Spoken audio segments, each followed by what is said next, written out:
let's talk about the various perks that you want to use as Thor. Your main attack basically is the only thing you use is just the power attack, the range power attack, where you charge up the hammer and throw it. It's going to be on the ground. It's important, your intrinsic ability, Odin Force, because of the heroic charge rate, assuming you're using the Wreath. If not, you're going to be using the Overcharge. The Power of Uru is when your hammer's on the ground or pinned on an enemy, it'll spit out lightning nearby. And this works for Odin Force, but also the Warrior's Fury as well. So you're going to throw your hammer on the ground and then activate Warrior's Fury while it's on the ground, and it'll get some hits. It's useful for getting the crit perks and the spark perks. And something to keep in mind is missiles can be blocked while Odin Force is active. So, like in the Vibranium room, when they shoot the rockets at you, you can just activate Odin Force. Or also the laser beam counts as Odin Force, and they'll just bounce off you. The main abilities you care about as Thor are the heroic abilities.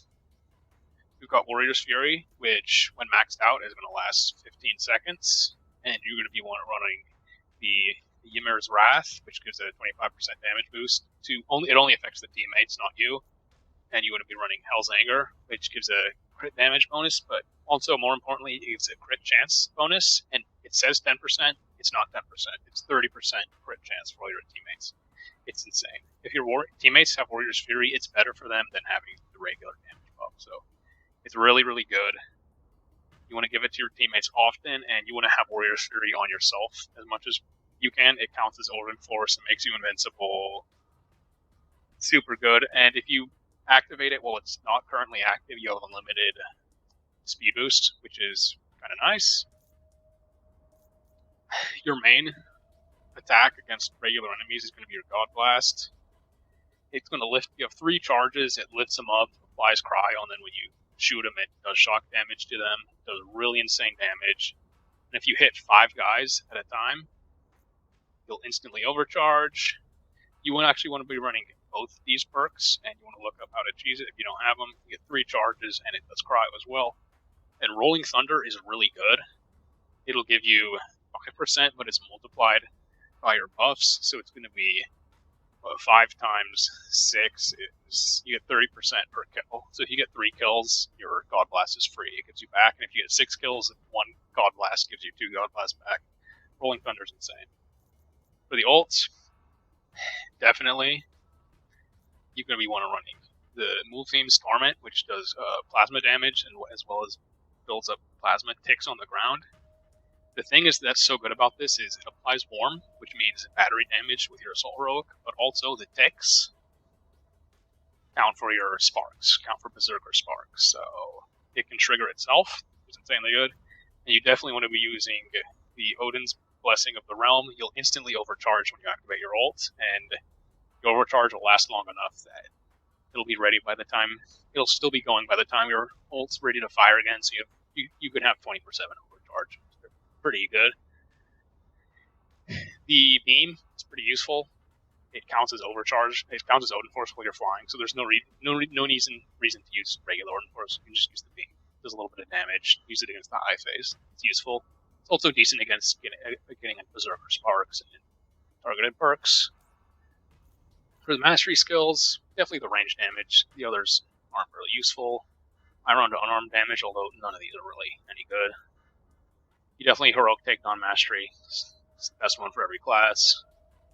Impact Explosion is the one you would be running. It used to be that critical throw was really good because this perk would insta crit, would auto crit when you did it, but now it's just increased crit damage, so it's really weak now.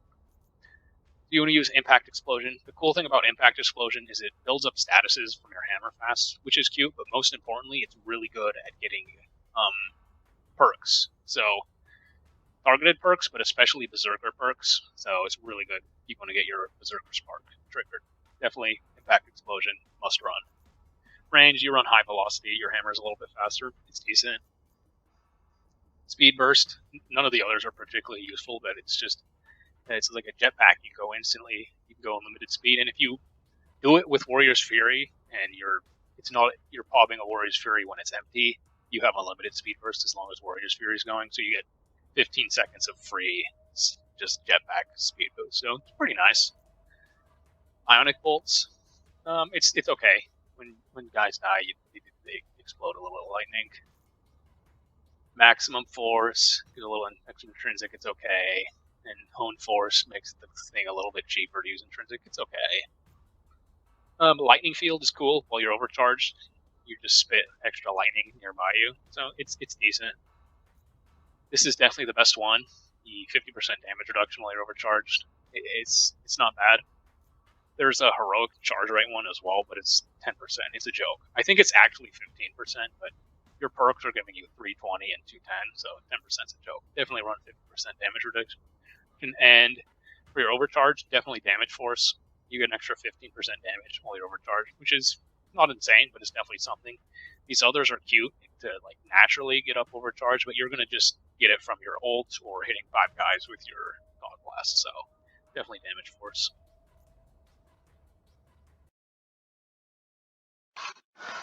All right. In this portion of the video, I'll be going over the gear and the stats you're going to want to build a heroic Thor. The first piece you want is just a piece with Odin Force assistance and ideally good stats. It's just an RNG piece. Chests or vendors. Unfortunately, you can't get this piece anymore. This perk no longer drops on RNG gear. So you don't have one, you'll never really get one, which is it's a bummer. It's a bummer they got rid of it. The good news is it was pretty easy to get, so I'm sure a lot of you just have one somewhere in your inventory locker and run it even if the stats aren't good. If you don't have this piece, you can run something else, but the build is going to be worse without this piece. You can just run something with good stats or a decent perk. Range piece. Grips of the Storm with a targeted buff. How do you get this piece realistically? The Tachyon event, your saves come for it 9 at a time. It'll still probably take a few hours to get, so it's not easy to get, it's not fun to get, but it is Thor's best piece. The perfect stat pool would probably be Valor, Precision, and Intensity. But if you already have a piece of Intensity, the Might's not worthless. It makes your ult hit a little bit harder. You really want Valor Precision. Ideally, the range power attacks. I'm going to do Cosmic. It's very hard to get, and if you don't have one, you can just use an RNG piece with targeted buff and decent stats. This perk, this cheese perk, is pretty nice, and I'll show you how to get it.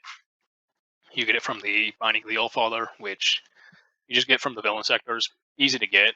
It doesn't even have to be the exotic version, so don't worry about it. Super easy to get. And your hammer bounces off enemies on the way back. You're more likely to get the targeted spark. I mean the targeted buff and the targeted Tachyon Surge. So definitely worth getting. Chest piece, you can get this Discordant Battle Plate. I know you can get it from the Elite raid. I actually don't think you can get it from the regular raid. The stat pool's Valor, Precision, Might, Resilience. You'd want it with Valor, Precision, Double Breaker. It's pretty good. The Conduit Revival's the best top perk. Oh yeah, that don't matter that much. You don't need this specific piece, though. You can just use something like this, just a reactive buff, chest piece, good stats. Ideally, Valor, Proficiency, Precision would be your best stat setup for a reactive buff. Reactive defense buff would be decent as well. You just get it from chests and vendors, just an RNG piece. This bottom perk, it's not necessary at all. The extra evade distance. But if you want to see how you get it, it's from the Hive line. If you want to realistically get it, just save scum to make a Hive. And again, it's not necessary at all. The heroic 4-piece. Thor's best heroic 4-piece would be this Wreath of Yggdrasil, the old version, with a Berserker Spark. And the stat pool is Precision, Valor, Resolve, Might. Valor being your most important stat, and then Precision and Resolve. And yeah, this is Thor's best piece. The thing that makes this piece so much better than the gold piece is the Odin Force assistance. This counts. It's 320% heroic charge rate while you have Odin Force active, while you're overcharged, while you're shooting the laser beam, or while you have Warrior's Fury going. So it's basically always you get plus 320 heroic charge rate. And the Berserker Spark, it will trigger pretty easily from your power attacks with the hammer, but also your ultimate triggers it. So you can fire your ult, and then it'll trigger itself, and it fully restores all your heroic. So Berserker Spark, Wreath of Yggdrasil is an insanely good piece. Unfortunately, you can't get it anymore. However, with the update to Thor, there's a new piece that you, or not a new piece, but a piece that you can still get that does a pretty good impersonation of this piece of gear, and that is the Belt of the Allfather. You get this baby from the villain sectors, and same stat pool. Ideally, Valor, Precision, Resolve. You know, and this piece you have to be overcharged. It's not just Warrior's Fury. However, you can easily maintain overcharge 24/7. Your ultimate, you'll set it up so it instantly overcharges you. You can easily set it up so you can fire your ult. It'll get you back to where you can. The Berserker Spark will get you where you can fire another ult again. It's a very, very good piece. The middle perk is decent. You get some intrinsic bursts if you somehow fall out of the overcharge. That can help you get back there. The stats are a little better. Can be better than the Wreath on this piece, which is nice. But overall, it's definitely a worse piece than the Wreath, although still very usable. And this perk, the Warrior's Grace, 3 extra seconds. Your Fury goes from 12 to 15 seconds. You really want that. It helps you, but it honestly helps the team even more with that damage buff. And how do we get that? Wreath of Yzgudrul. I think the exotic version of the belt would also give it, but this piece is super easy to get. You can just buy it from the, I think the Wakanda vendor sells this one, Precision Valor Resolve. And honestly, this piece is really good. Even without the Berserker Spark, you could use this piece instead of the belt, the Allfather. Although you probably would want to run the belt over this piece. Yeah, easy to get. Just buy from the Wakanda vendor. Still a very powerful piece. I mean, these assistance perks are really busted. All right, stat relics. The cool thing about the stat relics for Thor, unlike most of the gear, is they're super easy to get. Just the relic vendor. They sell them on Thursday. Triple Valor, 64, 64, 64. And this powerful boon perk is really, really good. It increases your damage from your power attacks, which is cute, but more importantly, you're going to get your targeted damage buff and your target attack on surge pretty easily. And ideally, I would say just run 2 of these relics. Another option is you could run one of the Vibranium ranged payload relics, although I don't actually think they're that great most of the time because you're going to be using your ults mostly. Your ults can trigger themselves. Your ultimate can just trigger your heroics, and you don't even use your hammer much. You just get your buffs and just keep using your heroics. So you don't even use your range. Also, with they did the debuff to Thor a while ago, where the power attack no longer does the auto crit, so the crit chance is not what it once was. But in certain phases, such as Claw, it can be pretty powerful. The Bulwark is something to consider, but I don't normally recommend it. These are the 2 relics you really want, I would say, most of the time, just to do valid relics. And then the exotic relic, I actually run the Tactagon for Thor. He's the only class I run Tactagon for. The reason is he doesn't create orbs naturally. You almost never do takedowns or anything, so I just run the Tactagon with the damage buff perks. The Tactagon, I'm going to be honest, I think it's pretty mediocre, pretty overrated, but it's not worthless. And despite what these say, it's a 10% status buildup, which is really, really weak. And then you get a 10% extra damage against enemies with a status on them, which is something, but it's really not that special. The 10 might and 10 valor is kind of a joke. But the fact that you can cheese on the damage buff and more importantly, the defense buff and more importantly, the damage buff perks is really good. You get a 10% crit chance while damage buff is going, which is really nice. And it lasts 16 seconds instead of 12, which is awesome. And how do we cheese the exotic relic or the perks in general? There's links in the description, so just click those. Champion points, same as everybody else. The two crit ones are really, really what you want to go for. These perks are pretty good. This one's okay. This one's meh. And these are worthless. Stat priority for Thor. Your main stat you want is Valor. It increases your crit damage and your heroic damage. So you're pretty much spamming your God Blast and your Biofrost. So it's going to be mostly heroic attacks. Obviously, Valor is your best stat, and that's why you're running 2 Valor relics. Precision, Resolve, and Proficiency are all pretty good. You're going to want 1 or 2 pieces of Resolve and Proficiency.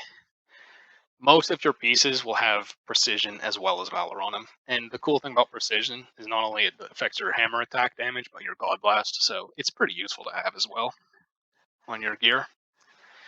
Resilience and Might are pretty meh. Resilience gives you some damage reduction, but it's so much worse than Resolve. And Might, yeah, it does make your ult hit a little bit harder as well as Valor, but you don't really melee much, and your God Blast is more important than your ult, so it's not amazing. And intensity, you want one piece of intensity, you do not want 2 or 3. It's just a wasted stat at that point. Alright, let's talk about the overall grade for Thor. Overall, Thor has absolutely top tier AoE DPS, dealing with hordes and hordes of enemies. Thor's up there. The only other guys that compete are going to be like Heroic Hawkeye is very good as well. He's very good at applying battery damage, cryo and plasma to enemies. His support buff, the Warrior's Fury, is the hardest hitting DPS support buff for your teammates in the game. Jane has it as well. It's not as good of a support as the Healing Spirit, Marvelous Regalia for Kamala, but it's still insanely good, and you want to have it 24/7 for your team. Thor, Heroic Thor, Immortal Tank, you're never going to die. He can fly, which makes him a super useful hero. His stun damage is not special. It's pretty average. It's one of the weak parts of Thor.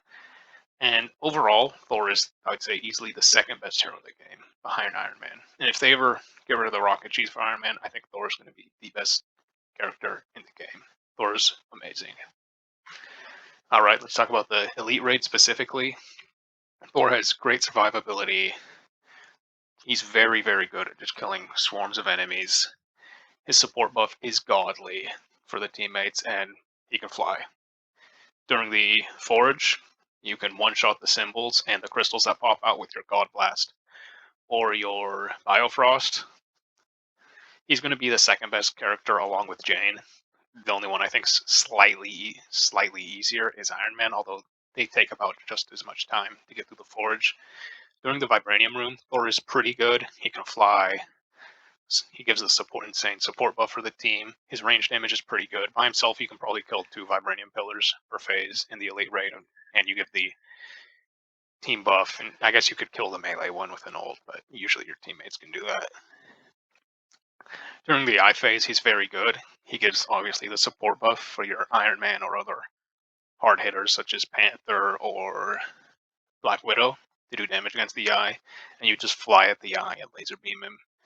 Thor definitely helps to get some 0 phases during the I phase, which is very useful. Claw.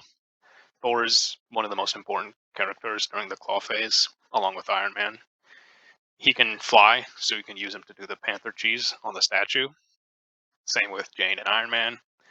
He gives the godly support buff, which the Warrior's Fury, which is insane for your team, makes him hit way harder.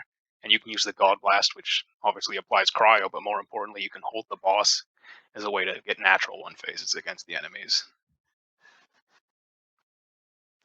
Overall, he's going to be... every ideal build would run a Thor and an Iron Man, and he's insanely good. Update. The update did change Thor. If we look at the updates, increased duration of Odin Force Overcharge from 3 to 10 seconds. This really changed how builds can be. Now you can use the 4-piece that uses Overcharge for heroic charge rate. It's now viable. And the Warrior's Fury got a tiny buff. Doesn't really matter. The Biofrost hits a lot harder now, which is nice. But the biggest buff overall for Thor is the God Blast. It hits a lot harder. Scales with Valor Precision, hits a lot harder, and the shock builds up 3 times as fast, which is really good for tankier enemies. You can actually realistically build shock on them instead of just cryo with your God Blast. So yeah, Thor got a big update. Thor got a big buff with the update. He's definitely a lot better. And shout out to Daniel2157. He really wanted me to make the Thor build.